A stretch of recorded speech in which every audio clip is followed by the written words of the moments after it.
Hey guys, what's up and welcome to a new Tesla update video. So today, let's go over the market, let's go over Tesla, let's figure out what has happened so far. And there's a pretty wild day actually. So let's just figure it all out. But all that being said, Tesla closing the day rather at 1.7% in the green, which is going to be putting us at $221.30 per share. Compared to the market itself, Tesla with a pretty nice outperformance for the most part. Now, again, this is not financial advice. I'm not a financial advisor. Make your decisions, do your research. And again, I have my membership section live for $2.99 where I share intraday thoughts on Tesla as it moves, as it happens. Now, jumping right into it though.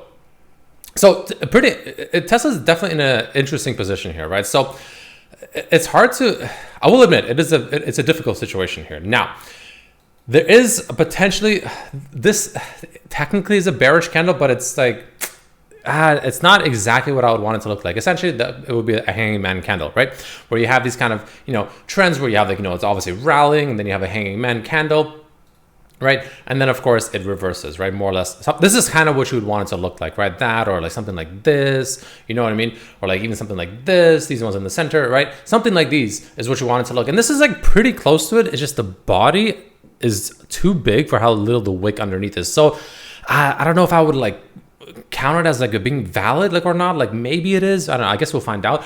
I'm a little bit unsure about this one, I'll be completely honest, but regardless, let's talk about kind of what happened today. Anyways, so the day started off exactly how we talked about yesterday, actually, pretty much exactly according to plan. I talked about how, the candle yesterday is, potentially a bearish candle. We need to see follow through today in order to confirm it's a bearish candle, right? And the day started off exactly what I talked about. I said how, if we come down to like maybe 213, maybe even close to 210, somewhere around that range, and we trade around that range, that to me would be pretty bearish, and that would confirm that candle. And that's exactly what we did in the first hour of trading, as you can see here.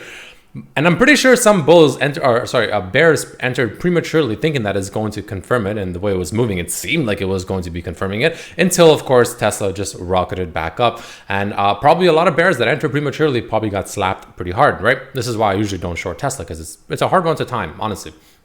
Especially to the downside.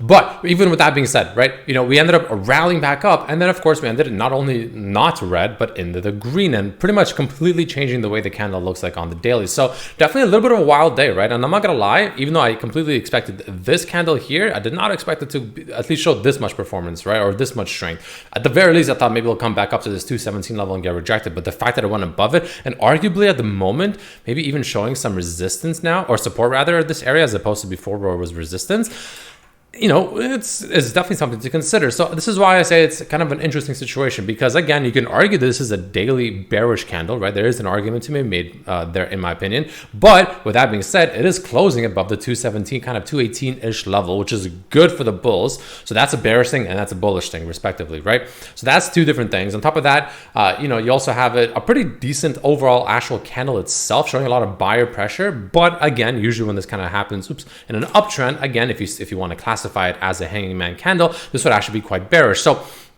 it's extremely difficult to pinpoint this one exactly. It's very confusing right now. I'll be completely honest with you guys. This is definitely catching me a little bit off guard right now.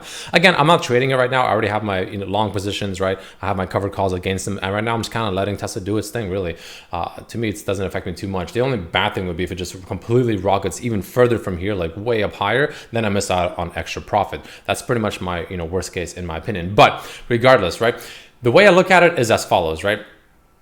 So we did pretty much close more or less right at the same level that we topped at yesterday. We're pretty much exactly at that level. So the way I look at it is if Tesla wants to rocket even further, and let's say the bulls are, they want an even higher level, right? For instance, I would guess if we do rocket higher, it will come up to retest this red line, which would be 227-ish, give or take, right? That will be the next main level if we go past the high that was set from this candle here, which we're pretty much closing exactly at, or even the high that we set today. So essentially, the easiest way to think about it, above $222 is where I think Tesla might actually come up to around this 227 level if the 222 level breaks. Because as you can see, I have it in this kind of formation right here where, it's a little bit of a rising, I don't know if it's a wedge. I mean, I guess you can say it's kind of a wedge, but nonetheless, it's a rising pattern like this, right? Where usually these do end up going to the south. But again, especially with Tesla, you never know. And you always need to wait for confirmation if you think it will. Of course, if it obviously breaks this 222 level and then it just completely rockets up,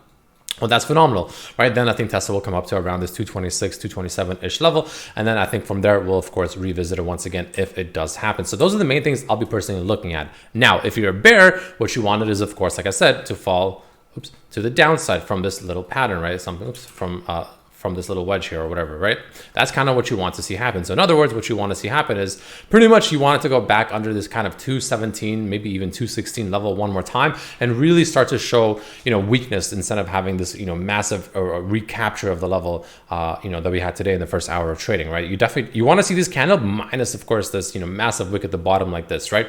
Because this is a pretty bullish 1 hour candle off this little drop. And then we had a massive rally. And now we're back out of a, bit of a limbo land here. So you really want to wait for confirmation, in my opinion, to either side before you can really determine what's happening next. Very peculiar position for Tesla to be in. And again, as I always say, the Bollinger Bands, we're still completely and utterly hugging the top part of the Bollinger Band, the green line. So just, again, caution whenever this happens for too long, it never, it always cools off. It's not a matter of if, it's just a matter of when, which is why Tesla's hard to short, because who knows when it'll happen? Maybe it'll be tomorrow. Maybe it'll be next week. Maybe it'll be in a few more weeks. Who knows for sure, right? And if you short too early, well, you're just pretty much losing to theta, right?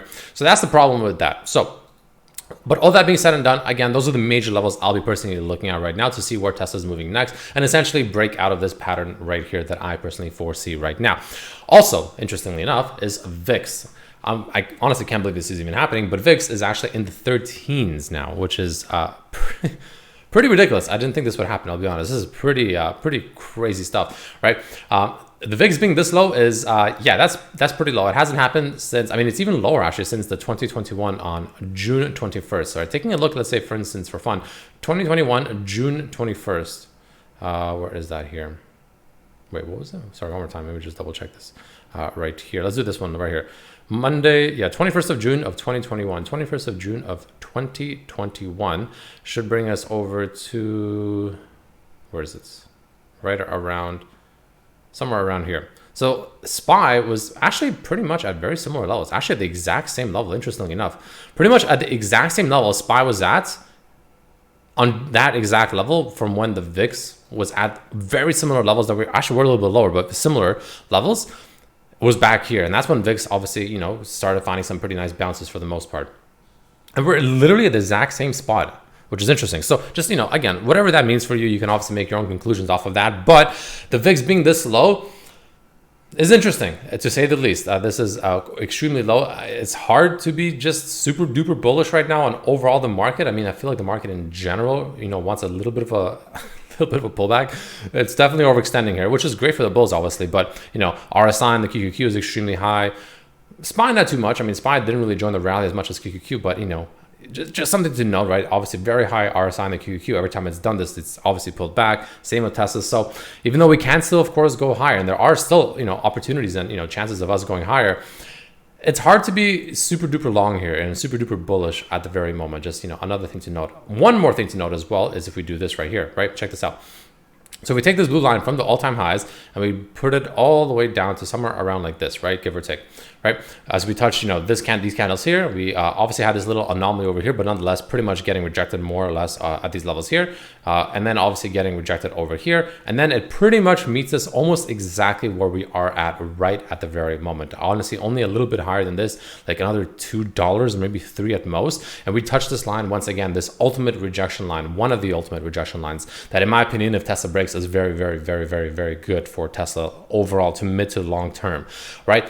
But again, it is a major rejection line. So keep that in mind. This is a very crucial line. So if, we find, if Tesla decides to finally touch it maybe tomorrow, I would be absolutely paying attention to this because not only, again, is it a major resistance line, but it's also going to be touching it after a pretty, impressive rally, of course, and RSI completely overbought, Bollinger Band completely just utterly in the green part of it, of course, just very overextended. So it'll be interesting to say the least. You never want to count Tesla out. You never know. Sometimes they can really do some crazy miraculous stuff, but that is something to know. There's a lot of just warning factors here in my opinion, right?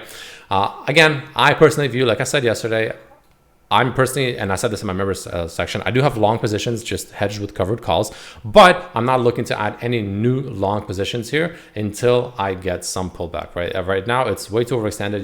This is just straight FOMO, in my opinion. If you buy up here right now off of this kind of rally, in my opinion, it's just 100% FOMO.